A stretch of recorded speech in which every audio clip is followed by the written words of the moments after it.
Jadi moderator langsung ya. Langsung. Bismillahirrahmanirrahim.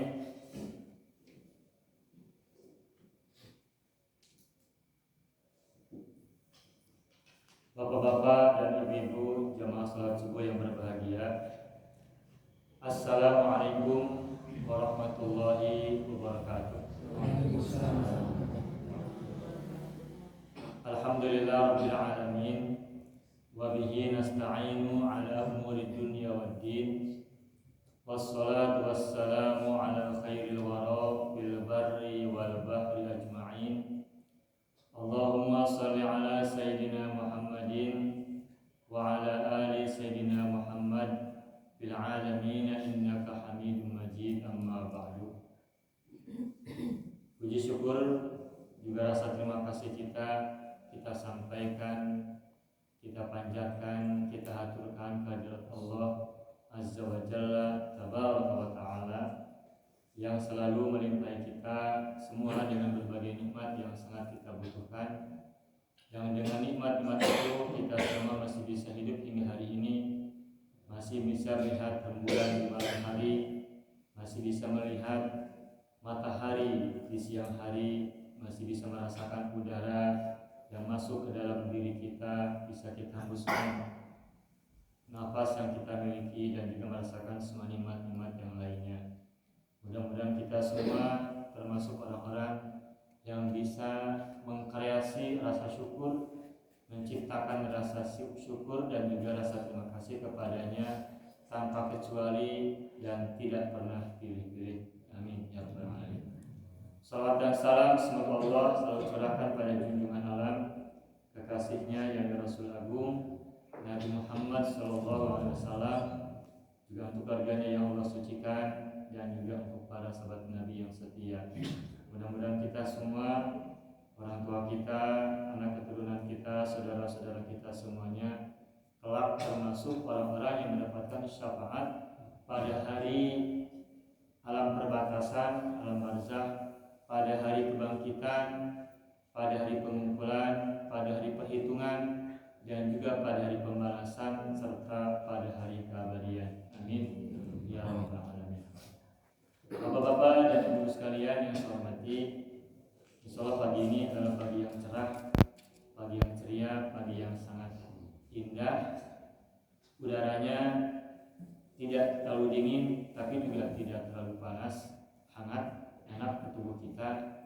Mudah-mudahan menjadi awal kebaikan kita di hari-hari yang akan datang, karena ini sekarang kita sudah berada di pertengahan bulan Sya'ban, dan seperti yang 2 minggu lalu kita pernah sampaikan bahwa bahasan kita kali ini masih seputar puasa. Bapak-bapak dan ibu sekalian saya hormati, seperti yang kita mungkin ketahui atau sering kita dengar atau kita hafal, bahwa menurut Imam Ghazali ada 3 tahapan atau ada 3 tingkatan orang berpuasa. Jadi ada yang disebut dengan puasanya kalangan awam, shaumul awam, puasanya orang awam. Jadi puasanya orang-orang yang berpuasa secara lahiriah, puasa dalam rangka menjauhkan diri dari hal-hal yang membatalkan puasa berupa makan, minum, dan aktivitas seksual. Yang kedua ada yang disebut dengan puasa shaumul khawas, puasanya orang khusus yang derajatnya, yang cara berpuasanya berbeda dari kalangan awam, yang mereka sudah bergerak dari puasa secara lahiriah, menghindari dari hal-hal yang membatalkan puasa, tapi menaik kepada hal yang lebih mendalam, lebih batin. Ini puasanya orang-orang khusus, shaumul khawas. Dan yang ketiga adalah shaumu khawasul khawas, puasanya orang yang super khusus, lebih khusus ketimbang puasanya orang khawas. Nah, puasa yang tingkat kedua ini adalah puasa yang bukan semata-mata puasanya orang-orang awam yang hanya meninggalkan hal-hal membatalkan puasa secara lahiriah, tapi sudah naik kepada puasanya orang-orang yang bukan semata-mata lahiriah tapi juga puasa batin, bahkan lebih tinggi daripada itu, yakni puasa secara hati. Shaumul awam, shaumul khawas, dan shaumu khawasil khawas. Puasa umum, puasa khusus, dan puasa super khusus. Kalau kita terjemahkan bahasa Indonesia seperti itu. Nah, tentang puasa shaumul awam, tentu saja kita sudah sama-sama ketahui dan sudah sama-sama hafal dan sudah sering kita lakukan, yakni berpuasa meninggalkan hal-hal yang membatalkan puasa secara lahiriah, baik makan, minum maupun puasa hubungan badan dengan pasangan kita, dan itu sudah sering kita lakukan sejak kita anak-anak, dan sudah kita latih, sudah kita dilatih oleh orang tua kita dulu, dan kita sudah terbiasa.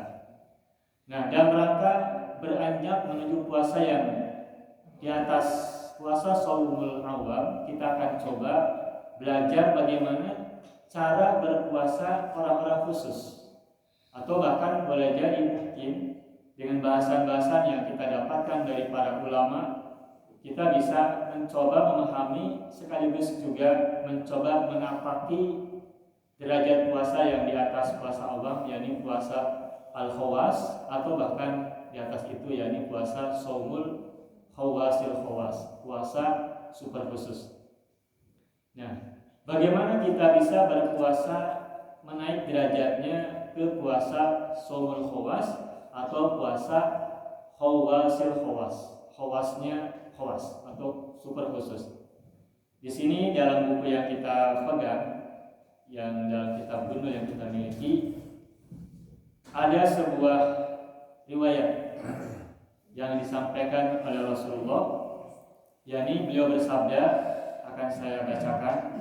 Ini puasanya puasa yang bukan semata-mata puasa awam, tapi puasa yang di atas itu.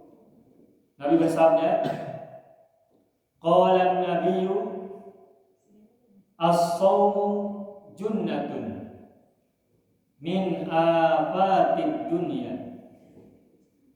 As-shaumu junnatun min afatid dunya. Pertama, kata Rasulullah, puasa itu adalah perisai dari penyakit-penyakit dari celah-celah dunia.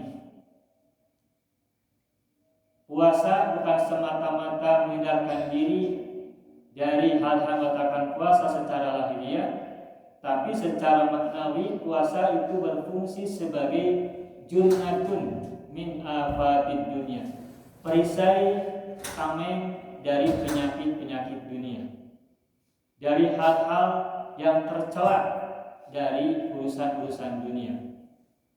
Jika di alam dunia, jika dalam kehidupan dunia kita punya banyak sifat-sifat tercela, baik pada diri kita maupun tentang sifat-sifat dunia itu sendiri, maka puasa adalah media untuk membentengi kita dari hal-hal yang tercela yang ada di alam dunia ini. Dan sifat-sifat itu ada pada diri kita sendiri maupun sifat-sifat yang tercela dari luar kita yang ada di dalam dunia, yang bersifat tentang keduniaan. Itu yang pertama. Jadi kata Rasulullah, puasa adalah junnatun min afatid dunya, perisai dari hal-hal tercela dari urusan dunia atau hal-hal yang bersifat duniawi. Yang berikutnya adalah wahijabun min adzabil akhirati, dan hijab atau tabir atau penghalang dari siksa akhirat. Nah, kalau kita ingin terhindar dari siksa akhirat, maka puasa itulah medianya, puasa itulah caranya, puasa itulah wasilahnya. Dan puasa, kata Rasulullah, adalah junnatun min afatid dunya wa hijabun min adzabil akhirah.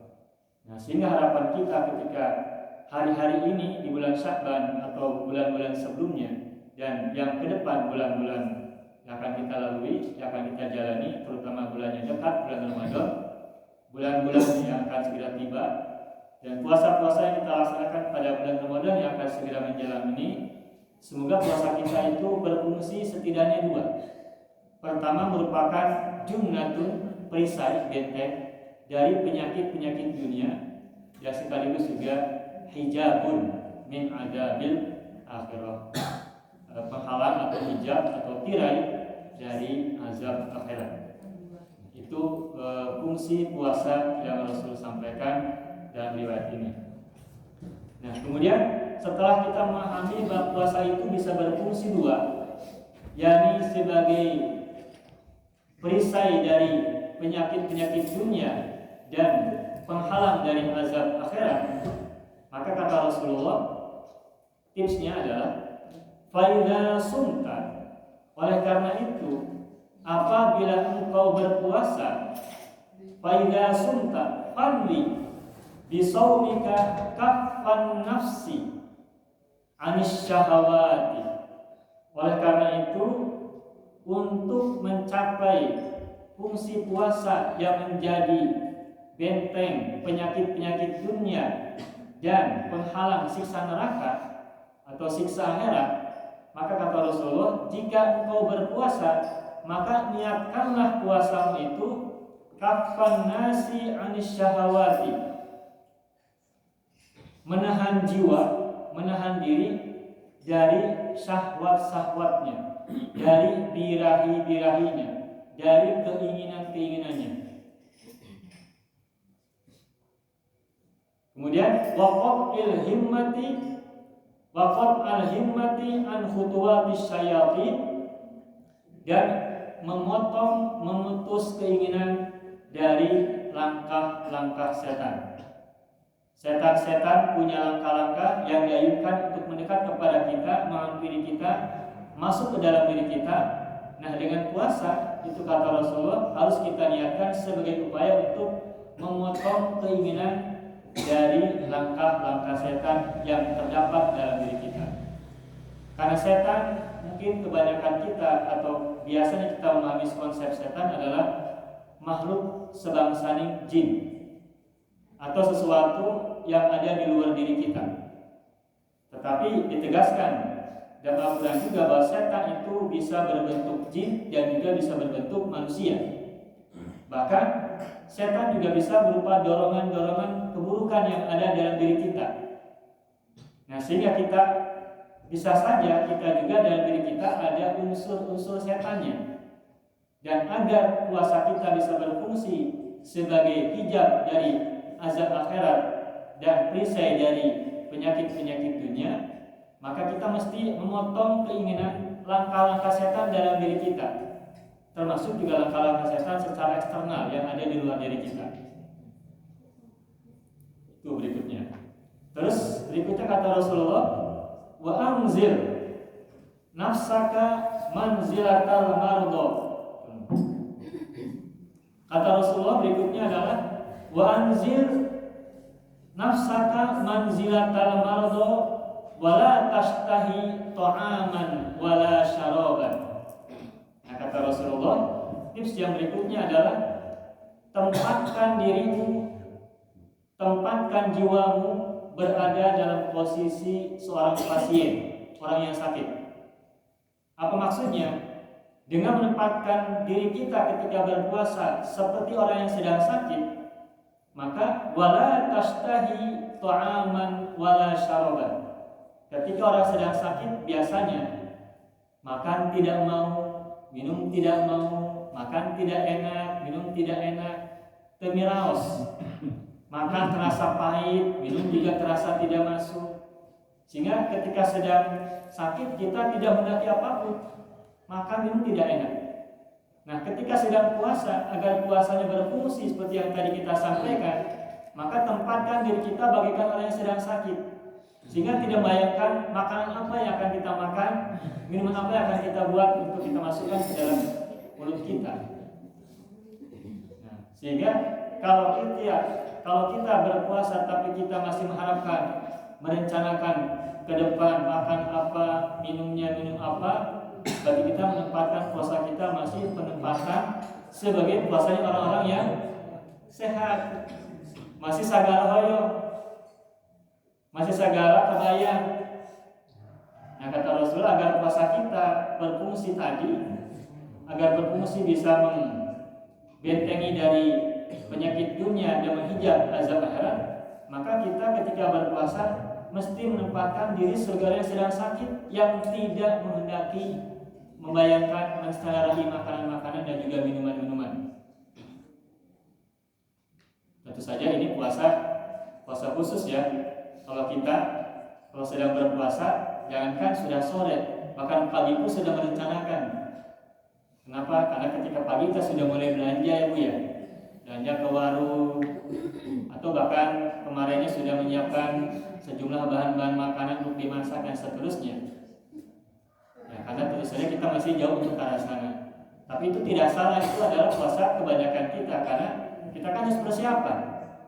Tapi setidak-tidaknya dengan adanya sebuah tips agar kita menaik puasanya kepada puasanya orang-orang khusus, maka sekalipun kita menyiapkan bahan-bahan makanan untuk kita beli pada pagi hari untuk berbuka pada nanti maghrib, tapi setidak-tidaknya hati kita tidak terlalu terikat dengan bahan-bahan makanan, tidak terlalu terikat dengan makanan yang akan kita masak, yang akan kita makan nanti setelah saatnya tiba. Tapi bagaimana agar diri kita dilatih untuk tidak berselera kepada makanan dan minuman ketika sedang berpuasa. Nah, apa hikmahnya kalau kita seperti orang sakit ketika berpuasa? Nah, hikmahnya kita tidak berpikir untuk rakus dalam makan ketika nanti buka.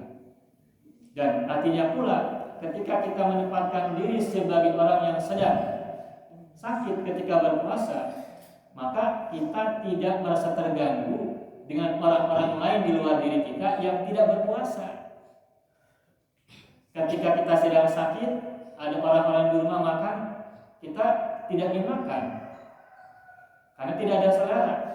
Ketika ada orang yang minum yang bagi mereka sangat nikmat, karena kita sedang sakit, kita pun tidak merasa berselera untuk minum seperti yang mereka lakukan. Nah, ketika kita berpuasa seperti itu, maka kita tidak akan disibukkan dengan urusan-urusan yang bersifat pemenuhan hasrat makanan, karena kita merasa sedang sakit dan kita menempatkan diri sebagai orang yang memang tidak ingin makan dan minum, sehingga tidak terganggu oleh sesuatu yang ada di luar kita atau oleh orang-orang di luar diri kita. Mereka makan, kita tidak terganggu. Mereka minum, kita tidak terganggu. Pokoknya tenang. Hatinya merasa damai dengan kondisi kita sedang berpuasa. Itu akan membuat kita lebih nyaman dan merasa lebih tenang ketika menjalankan ibadah puasa. Wa anzil nafsaka manzilatal mardo wa la tashtahi ta'aman wa la syaraban. Tempatkan dirimu sebagai orang yang sedang sakit, yang tidak menghendaki menselerai makanan atau minuman. Itu tips yang ketiga. Yang berikutnya adalah kata Rasulullah, wa tawaqqa fi kulli lahzatin shifaka min maradud dunubi. Ini sudah masuk ke dimensi hati. Wa tawaqqa fi kulli lahzatin shifaka min maradud dunubi. Dan harapkan pada setiap kesempatan sedang berpuasa itu agar kita sembuh dari penyakit-penyakit dosa atau dari kebiasaan-kebiasaan berbuat dosa. Pasti kita adalah makhluk yang punya banyak dosa. Siapa sih di antara kita yang tidak pernah berdosa? Pasti punya banyak dosa. Baik dosa kepada diri sendiri, dosa kepada orang-orang di rumah, suami pada istrinya, istri pada suaminya, atau kepada anak-anak kita, atau pada orang tua kita, pada mertua kita, saudara-saudara kita, juga mungkin tetangga-tetangga kita. Terasa ataupun tidak terasa, disengaja ataupun tidak, pasti aja ada menyinggung atau mengganggu atau apa yang mungkin kita pernah lakukan. Nah, ketika sedang berpuasa, kata Rasulullah, berusahalah dan harapkan di setiap kesempatan agar kita mulai sembuh dari penyakit-penyakit berupa dosa-dosa kita yang biasa kita lakukan. Baik penyakit hatinya, penyakit ucapannya. Lidah kita ini kan suka banyak berbicara. Dan sekarang lidah kita tidak hanya berupa kata-kata yang kita keluarkan lewat lisan kita, tapi sekarang ucapan itu sudah berubah menjadi bentuk-bentuk tulisan lewat media-media sosial. Baik lewat share tulisan, share gambar maupun share video. Nah, boleh jadi di antara yang kita bagikan baik secara tulisan maupun gambar maupun video itu sebagiannya ada yang berupa dosa-dosa yang berakibat buruk buat orang lain dan juga diri kita sendiri. Nah, ketika kita mulai menyadari bahwa di antara sebagian yang kita lakukan itu ada dosa-dosa secara hati, ucapan atau tindakan yang kemarin sudah biasa kita lakukan, maka kata Rasulullah, usahakan dan harapkan di setiap kesempatan agar kita mulai sembuh dari kebiasaan-kebiasaan buruk berbuat dosa pada hari-hari sebelumnya. Wa tawaqqa fi kulli lahzatin shifaka min maradid dunubi. Kebiasaan-kebiasaan dosa pada saat berpuasa mulai ditinggalkan agar kita sembuh dari penyakit-penyakit dosa yang menjadi kebiasaan kita sebelumnya. Itu yang keempat.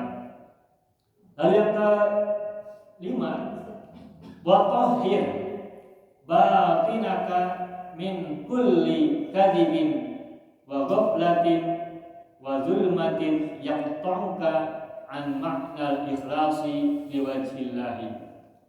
Yang kelima kata Rasulullah, wa tahhir batinaka, sucikan batinmu, sucikan rahasiamu, sucikan bagian dalam dirimu yang tidak nampak. Batin itu sesuatu yang kebalikan dari zahir. Kalau zahir ada sesuatu yang nampak, sedangkan batin ada sesuatu yang tidak nampak. Nah, ada sebuah ungkapan yang mungkin bisa menjadi pengingat kita semua. Seringkali kita ini mengutuk setan di dalam keramaian orang, tapi bersahabat dengannya dalam kesendirian. Ketika di tengah-tengah orang kita mengutuk setan, memarahi setan, membenci setan, kita sampaikan kepada orang-orang banyak di tengah keramaian orang-orang, bahwa kita juga ikut membenci setan, ikut memarahi setan, ikut melaknat setan. Tetapi kalau kita sedang sendirian, kita boleh jadi malah bersahabat dengan setan. Kita suka berbuat buruk dalam kesendirian yang orang lain tidak tahu. Nah, ini kata sebuah ungkapan ini, janganlah engkau mengutuk setan di tengah-tengah keramaian, tapi engkau bersahabat dengannya di tengah-tengah kesendirian. Ini kata-kata yang sangat bagus buat pengingat kita semuanya, agar kita hanya jangan sampai menjadi pengutuk setan dalam keramaian, tapi justru bersahabat dengan setan dalam kesendirian. Ini jelas sesuatu yang buat kita perlu kita jadi pedoman buat kehidupan kita agar memahami tentang konsep keburukan dan juga kebaikan yang harus kita, pertama kebaikan kita lakukan, keburukan kita hindarkan. Nah, kata Rasulullah, wa tahhir batinaka min kulli kadhibin, sucikan bagian dalammu, bagian batinmu dari setiap dusta, dari setiap kebohongan. Yang termasuk tadi bohong secara publik, tetapi secara privat kita melakukan sesuatu yang berbeda dari tampilan-tampilan publik. Ketika ditampilkan di depan orang-orang, kita yang kita tampilkan adalah kebaikan-kebaikan kita. Tetapi ketika berada dalam kesendirian, kita tampakkan keburukan-keburukan yang menjadi kebiasaan kita. Nah, kata Rasulullah, wa tahhir batinaka min kulli kadhibin, sucikanlah bagian batinmu dari setiap kedustaan, kebohongan, baik kebohongan ucapan maupun kebohongan realitas yang kita coba munculkan, kebohongan secara personal maupun kebohongan secara sosial. Di tengah masyarakat kita memperlihatkan A, tapi di tengah kesendirian kita memperlihatkan B yang berbeda dari yang kita tampilkan di tengah masyarakat. Itu juga bagian dari kedustaan. Ada dusta secara visual, ada dusta secara verbal, dan juga ada dusta secara tindakan. Nah, kata Rasulullah, wa tahhir batinaka min kulli kadhibin wa ghaflatin, dan kelalaian, wa zulmatin, dan kegelapan, yaqta'uka an makna ikhlas liwajhillahi, dan sucikan batinmu dari kelalaian juga kegelapan yang akan memutus dirimu dari makna keikhlasan karena berharap wajah Allah. Itu tadi. Seringkali kita menampakkan kebaikan di depan orang, padahal diri kita sesungguhnya masih banyak keburukan. Dan kebaikan yang kita tampakkan pada orang lain itu boleh jadi sebenarnya tidak kita lakukan ketika kita berada dalam kesendirian. Pertanyaannya, kenapa kita tampakkan kebaikan di depan orang dan kita tidak lakukan kebaikan itu ketika berada dalam kesendirian? Karena kita berharap sesuatu yang di luar keikhlasan karena Allah. Nah, ketika kita mulai memperbaiki diri, menghilangkan realitas-realitas palsu di depan publik, tetapi dalam diri kita menampakkan keburukan-keburukan asli kita. Nah, kenapa kita harus menghindari hal seperti itu? Agar kita mulai kembali memperbaiki mana keikhlasan kita dalam rangka mengharapkan ridha Allah atau wajah Allah. Seringkali kita ini berbuat baik itu karena ingin mendapatkan pujian atau ingin mendapatkan citra sosial. Oleh karena itu kita seringkali peduli dengan komentar orang pada diri kita. Ketika kita berbuat baik, lalu tidak jarang di antara kita ini suka mendapatkan hal-hal positif dari orang lain. Citra positif, pujian atau apresiasi, atau mungkin citra sosial yang baik di mata masyarakat. Nah, kalau kita masih berpikir demikian, berarti kita masih menyimpan sikap-sikap dusta yang tidak mengikhlaskan diri kita untuk mengharapkan ridho dan wajah Allah Subhanahu wa taala. Nah, kata Rasulullah, wa tahhir batinaka min kulli kadhibin wa ghaflatin wa zulmatin yaqta'uka an maknal ikhlasi liwajhillahi. Nah, terus selesai apa yang Rasul sampaikan, tapi kemudian ada pertanyaan. Qila liba'dihim. Terus ada ungkapan, ada pertanyaan. Innaka du'ifun wa inna siyama yud'ifuka. Ini ada ungkapan yang merupakan semacam godaan agar orang tidak berpuasa. Misalkan ada orang berkata kepada diri kita yang sedang berpuasa, innaka du'ifun, hai fulan, engkau tuh orang yang lemah, engkau tuh sedang sakit, engkau tuh tidak akan kuat. Wasaumu wa inna siyama yudhifuka, wa inna siyama yudhifuka, sedangkan puasa justru akan membuat kamu lebih lemah.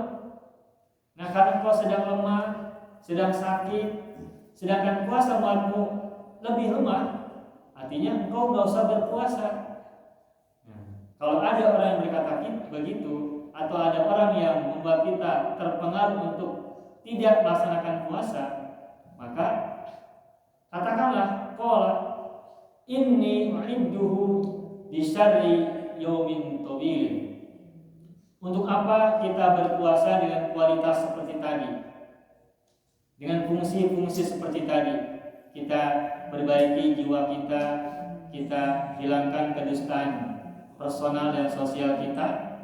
Nah, kata kitab ini disampaikan bahwa jika ada yang mengatakan demikian, maka katakanlah inni u'idduhu di syarri yaumin tawilin. Kenapa saya berpuasa? Karena saya sedang menyiapkan puasa itu untuk keburukan, untuk kedahsyatan hari yang panjang. Apa yang maksudnya hari yang panjang? Hari yang panjang maksudnya adalah nanti di akhirat ketika seseorang mendapatkan kesulitan karena amalan-amalannya di dunia. Dengan puasa bisa menjadi pundak, bisa menjadi bekal untuk menghadapi hari-hari yang sulit nanti, di mana pada hari itu semua orang lupa dengan istrinya, lupa dengan suaminya, lupa dengan ayah ibunya, lupa dengan anak-anaknya, dan juga dengan semua saudara-saudaranya. Karena setiap orang waktu itu mikirkan dirinya masing-masing. Ada pertanyaan, nanti ketika di akhirat kita masih saling kenal nggak, Bu? Pak, saya kenal sama tetangga-tetangga di dunia. Nanti di akhirat apakah kita masih saling mengenal satu sama lain dengan tetangga kita, dengan saudara-saudara kita, dengan pasangan kita dan orang tua kita, juga anak-anak kita? Nah, kalau kita lihat di Al-Quran kan ada ungkapan begini ayatnya. Yauma yafirrul mar'u min akhihi wa ummihi wa sahibatihi wa bani. Pada hari ketika itu seseorang lari menghindari dari saudara-saudaranya, dari ibunya, dari bapaknya, dari pasangannya. Berarti kalau begitu, ketika itu orang tuh tahu pada hari itu siapa pasangannya, siapa saudaranya, siapa ibunya, siapa bapaknya, siapa anak-anaknya. Artinya kalau itu masih saling mengenal. Nah, tapi ketika itu meskipun saling mengenal, tapi justru lari dari mereka, saling lari, saling menghindar. Apakah itu mungkin terjadi? Sangat mungkin terjadi. Dan kita sudah mengalami hal itu di alam dunia sekarang. 2 tahun lalu ketika COVID baru saja menyerang kita kan takut bertemu dengan orang ya, menghindari. Takut ketemu sama tetangga, takut ketemu sama orang-orang. Apalagi kalau kita dengar tetangga kita isoman. Wah, sudah gitu kan alasan kita. Ketika itu pada awal-awal takut. Nah, itu di alam dunia yang hanya karena persoalan COVID. Yang urusan sakit tubuh, dan itu salah kalaupun memang kondisinya buruk, ya paling nanti akhirnya kita meninggalkan alam fana.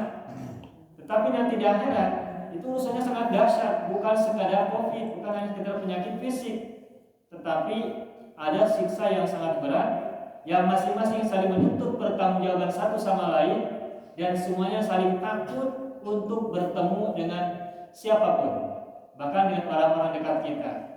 Seseorang dengan suaminya, seseorang dengan istrinya, dengan orang tua dan seterusnya, saling takut lari terbirit-birit. Yauma yafirul mar'u min akhihi wa sahibatihi wa ummihi wa banihi dan seterusnya. Nah, sehingga karena pada hari itu semua orang takut karena kondisi hari yang sangat mencekam. Nah, puasa itu bisa menjadi salah satu bekal untuk bersiap diri menghadapi hari yang sulit. Artinya puasa bisa menjadi modal buat kita semua agar kita terhindar dari kesulitan hari yang sangat mencekam, hari akhirat.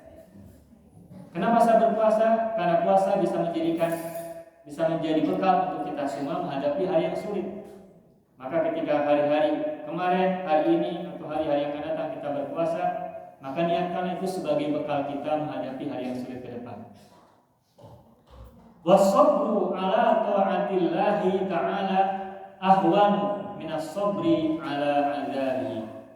Dan bersabar karena taat kepada Allah Azza wa Jalla tabaraka wa ta'ala. Bersabar menahan diri dan menegakkan ketaatan, taat patuh tunduk kepada perintah Allah Azza wa Jalla itu masih lebih ringan ketimbang bersabar menahan diri dari azabnya nanti. Maka lebih baik kita mendapatkan kesulitan di dunia karena berpuasa yang kita jalani dengan puasa yang tadi, dengan karakteristik puasa yang tadi kita sampaikan melalui hadis Nabi, ketimbang nanti kita harus menahan diri dari azab akhirat yang sangat mungkin kita dapatkan. Karena kita semua punya dosa. Kita semua punya dosa, dan setiap dosa pasti ada pertanggungjawaban dan akan dimintai pertanggungjawaban. Baik dosa pribadi, dosa pada diri sendiri, baik dosa kepada Allah, kepada Rasulnya, maupun dosa-dosa pada sesama. Jangankan dosa-dosa para tetangga, saudara-saudara jauh, bahkan dosa kepada pasangan kita. Boleh jadi pasangan kita juga pernah tersinggung kepada kita dan kita belum saling mintakan maaf, saling memaafkan satu sama lain. Dan jika suami atau istri kita belum saling maafkan, boleh jadi itu akan menjadi hambatan dan menjadi salah satu pemberat kita menghadapi cobaan nanti di alam akhirat. Kenapa tadi disebutkan yang berat pada hari itu orang itu lari dari pasangannya? Karena boleh jadi pasangannya akan menakutkan seseorang. Kenapa menakutkan? Karena takut ditagih, takut menuntut, atau yang lain-lain. Atau boleh jadi juga kenapa setelah itu takut dari pasangannya, dari orang tuanya, atau dari semua orang yang dikenalnya pada saat itu. Boleh jadi karena penampakan orang-orang itu yang ditemuinya di akhirat nanti menakutkan.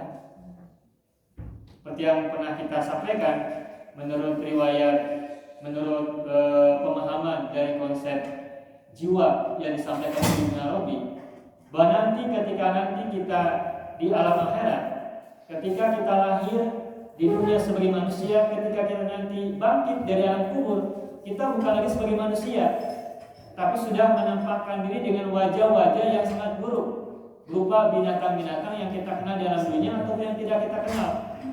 Dan binatang-binatang itu, makhluk-makhluk itu sangat menakutkan dan juga mengerikan. Nah, sehingga kenapa waktu itu kita lari dari orang-orang yang kita kenal? Karena pada hari itu orang-orang yang kita kenal penampakan lahirnya bukan lagi seperti yang kita kenal di alam dunia, tapi sudah menampakkan wajah-wajah yang buruk rupa, menakutkan, mencekam dan juga mengerikan. Itulah sebabnya semua orang lari dari mereka, termasuk kita juga lari dari mereka, dan mereka pun lari dari kita. Kita takut dari mereka, mereka juga takut dari kita. Kita sama-sama saling takut. Sama dengan sekarang, kita kemarin-kemarin saling takut berkata dengan seseorang, bersalaman takut, bersentuhan takut. Ada orang bersin, orang batuk juga takut waktu itu. Sekarang udah mulai normal, alhamdulillah ya. Nah, jadi bayangkan betapa mencekamnya hari itu dengan sedikit kecekaman yang kita rasakan hari-hari kemarin pada saat COVID baru kita rasakan. Nah, jadi bersabar atas ketaatan pada Allah masih lebih ringan ketimbang bersabar nanti menghadapi azab akhirat, dan semua akan merasakan itu.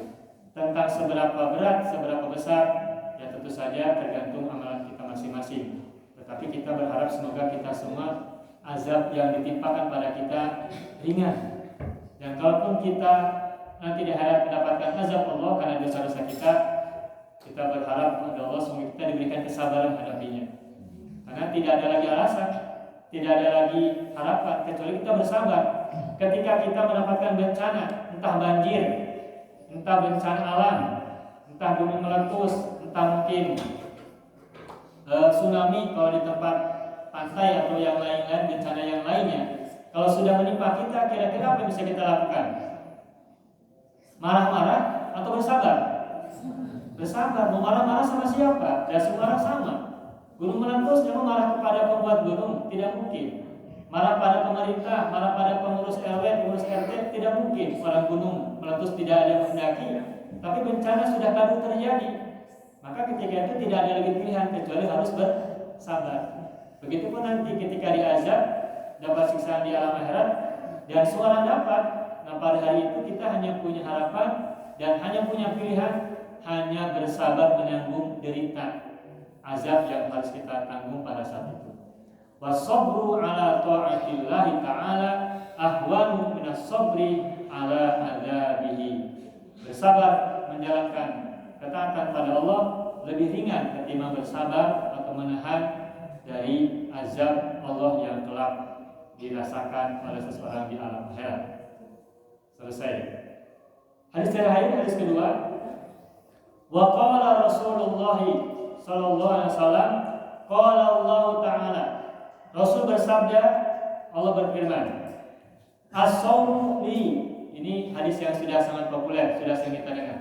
Yang kita ulas tadi sebagai pengingat buat kita semua.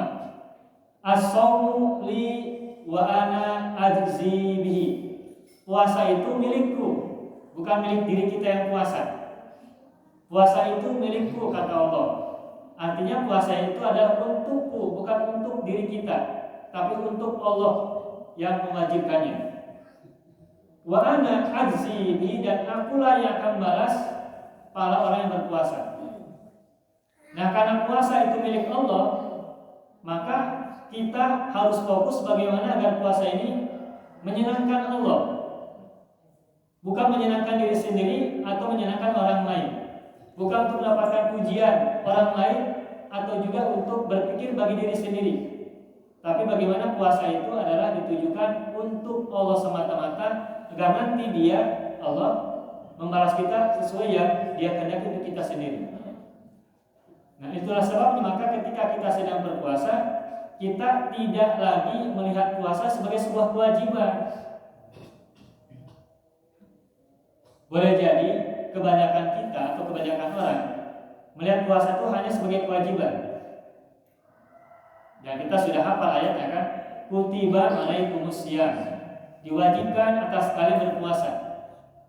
Nah, lalu karena kita paham bahwa puasa adalah kewajiban, maka seringkali kita memahami konsep puasa adalah sebagai sebuah kewajiban.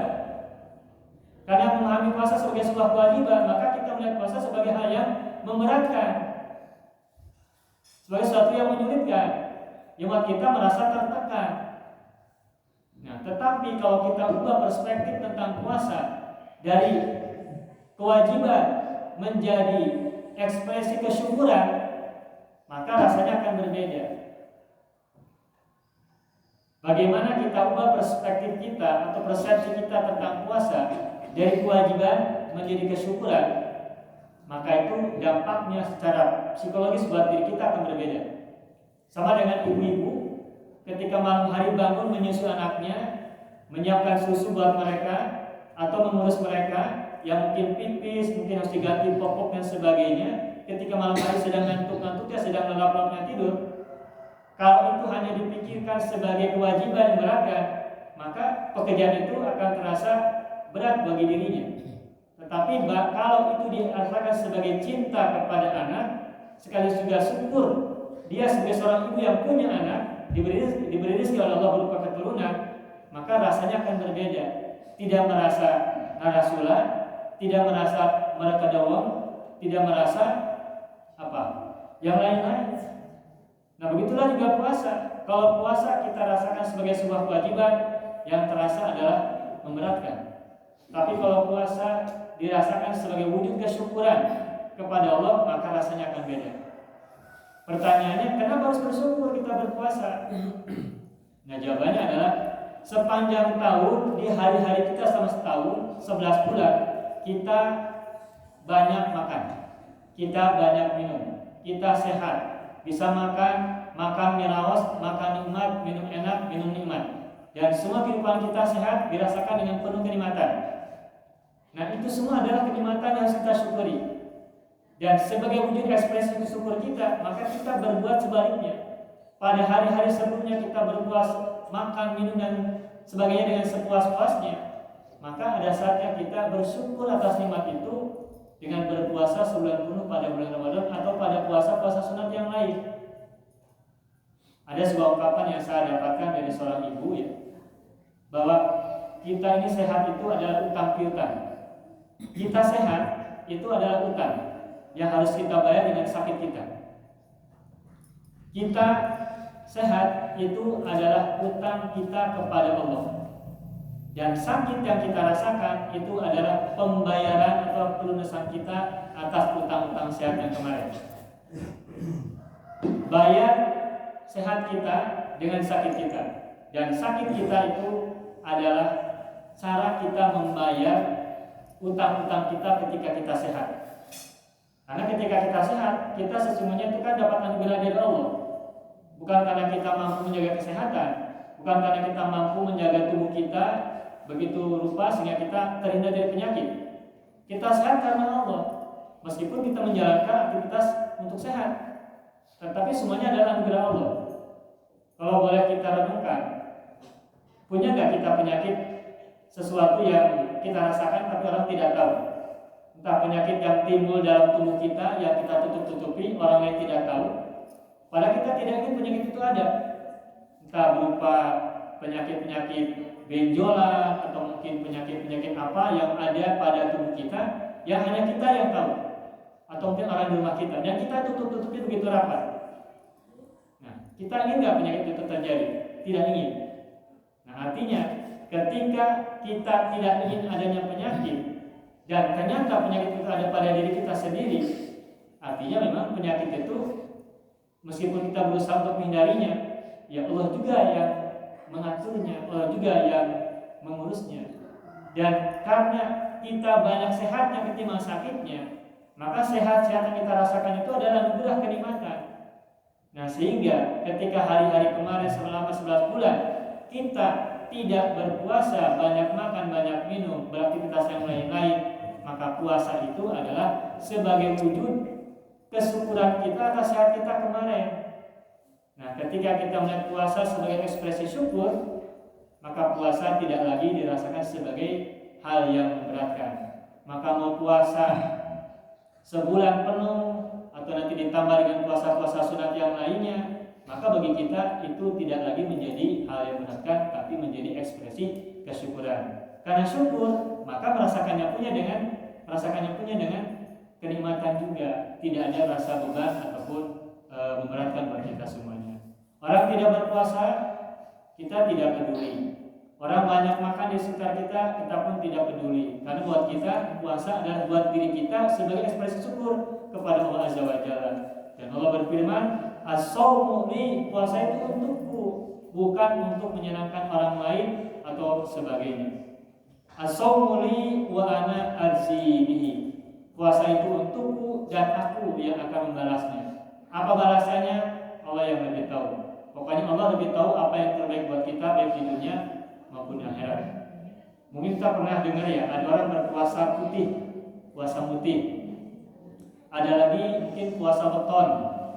Ada lagi puasa pati geni atau yang lain-lain lah. Itu mereka yang menjalani puasa itu ada yang puasa bukan hanya pada siang hari, tapi puasanya 24 jam sehari semalam. Dan mereka puasa begitu ada tujuan. Selain untuk membunuh nafsu-nafsu yang ada dalam diri mereka, juga untuk mencapai sesuatu yang mereka harapkan. Nah, kenapa mereka mau lakukan itu? Karena punya tujuan. Nah, pada 2 minggu yang lalu saya pernah sampaikan bahwa diriwayatkan Rasulullah itu ketika hendak bercampur dengan istri tercintanya Siti Khadijah untuk kelahiran Siti Fatimah, itu beliau kan berpuasa dulu 40 hari ya. Kita pernah ceritakan waktu itu. Nah, Rasulullah untuk menyiapkan kelahiran Siti Fatimah putri tercinta yang terakhir, bungsu, itu beliau disebutkan berpuasa dulu 40 hari. Pada waktu itu belum ada kewajiban berpuasa. Nah, pertanyaan kenapa Rasulullah berpuasa 40 hari untuk menyiapkan kelahiran Siti Fatimah? Ya karena beliau punya tujuan. Nah, kenapa mau? Karena sebagai ekspresi pertama kesyukuran, kedua memang punya tujuan. Nah, sekarang ada pertanyaan, boleh nggak kita berpuasa Ramadan ini sekaligus juga punya tujuan? Apa tujuannya? Misalnya, pertama kita niatkan puasa kita sebagai rasa syukur kita pada Allah. Keduanya pada saat yang sama kita juga jadikan puasa-puasa kita berbeda dari puasa-puasa sebelumnya. Kalau sebelumnya kita hanya berpuasa menjalankan perintah Allah SWT sebagaimana biasa, sekarang kita niatkan puasa kita sambil punya tujuan tertentu. Apa tujuannya? Misalnya kita punya hajat, ya entah mungkin bangun rumah, mungkin anak kita mau kuliah atau mau menikah atau yang lain-lain, hal-hal yang positif. Lantas kita sekaligus punya tujuan. Saya jadikan puasa ini pertama sebagai syukur kita pada Allah. Allah sudah memberikan kita kesehatan sekian lama setiap hari, setiap saat.